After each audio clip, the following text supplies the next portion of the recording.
மதுரை சோழவந்தானில் மின் கணக்கீட்டில் குளறுபடிகள் நடப்பதாக மின் கணக்கீட்டாளரிடம் பொதுமக்கள் வாக்குவாதத்தில் ஈடுபட்டதால் பரபரப்பு நிலவியது. அந்த காட்சிகளை தற்போது பார்க்கலாம். குடிச்சு கொடுத்து போங்க சொன்ன வேற ஏதாவது சொன்னோமா உங்களா ஏதாவது கேட்டமா போங்க எவ்வளவு வேலை அது மேல அவங்க போய் ஆட்ட போய் சொல்லுவாங்க. எப்படி பேசுறீங்கன்னா அவங்ககிட்ட எப்படி அவங்களுக்கு எப்படி தெரியும் அவங்ககிட்ட என்ன பேசுவீங்க எப்படி கரண்ட் கட்டுவாங்க சொல்லுங்க.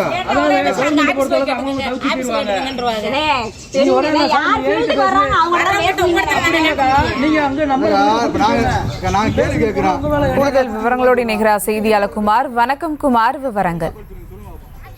வணக்கம் சுதா. மதுரை சோழவந்தான் மின் கணக்கீட்டாளர் குளறுபடி நடப்பதாக மின் கணக்கீட்டாளர் பொதுமக்கள் வாக்குவாதத்தில் ஈடுபட்ட காட்சியில் பரபரப்பை ஏற்படுத்தியுள்ளது. மதுரை மாவட்டம் சோழவந்தான் மின்வாரிய அலுவலகத்தில் கணக்கீட்டாளராக பணிபுரியும் காமிலா இவர் சோழவந்தான் பேட்டை 1வது வார்டு பகுதியில் மின் கணக்கீடு எடுப்பதற்கு வீடுகளுக்கு சென்ற போது வீடுகளில் இருந்த பொதுமக்கள் மின் அட்டையில் மின்சார பயன்பாட்டிற்கான கணக்கீட்டு அளவை குறித்து வைக்குமாறு கூறியுள்ளனர். இதற்கு கணக்கீட்டாளர் காமிலா அதிகாரிகள் அட்டையில் குறித்து வைக்க வேண்டாம் என கூறியதாக கூறினார். கணக்கீட்டாளர் மட்டும் எடுத்து மொபைல் குறுஞ்செய்தியாக வரும் தனித்தனியாக ஒவ்வொருவருக்கும் செல்போனின் கணக்கீட்டின்படி மின் பயன்பாட்டு தொகையின் குறுஞ்செய்தியாக மூலம் வைக்கப்படும் என தெரிவித்தார். கடந்த சில மாதங்களாக இவ்வாறுதான் மின்சார வாரியம் அனுப்பி வைக்க அதிகாரிகள் கூறியுள்ளதாக கூறி அட்டையை குறிக்க மறுத்தார்.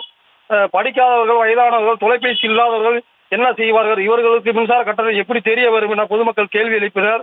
இதனைத் தொடர்ந்து ஆத்திரமடைந்த பொதுமக்கள் அட்டையில் குறித்து வைத்தால் மட்டும்தான் மின் கணக்கீடு எடுக்க முடியும், இல்லை என்றால் கணக்கீட்டு எடுக்க விட மாட்டோம் என கூறி மின் கணக்கீட்டாளர் மீது வாக்குவாதத்தில் ஈடுபட்ட காட்சிகள் பெரும் பரபரப்பை ஏற்படுத்தியுள்ளது. விவரங்களுக்கு நன்றி குமார். செய்திகளை உடனுக்குடனும் துல்லியமாகவும் தெரிந்து கொள்ள சப்ஸ்கிரைப் பண்ணுங்க.